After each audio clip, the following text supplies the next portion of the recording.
Hello students, welcome to my channel Hannah's Tutorial. Today's topic is a story writing. The Cats and the Monkey. There lived two cats in a house. One day they stole a piece of cake. They went to a garden to eat it. The old cat broke the cake into two pieces and gave one piece to her young friend. But the young cat was not satisfied at this. He began to quarrel with the old cat, saying, "Your piece is bigger than mine."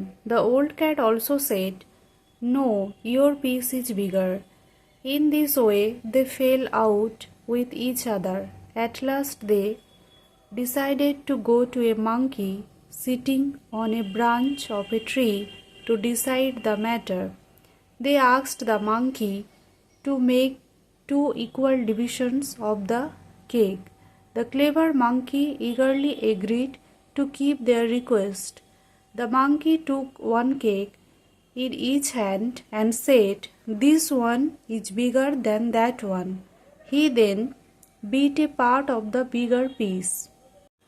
"Now this piece looks bigger than the other," said he, and beat off a portion of it. In this way, the monkey went on to make the two pieces equal. At last, two small pieces were left. "These are my fees for helping you," said the monkey. He then ate up those small pieces and went away. Moral: never believe a flatterer. Thank you for watching. Stay with me and like, share, subscribe.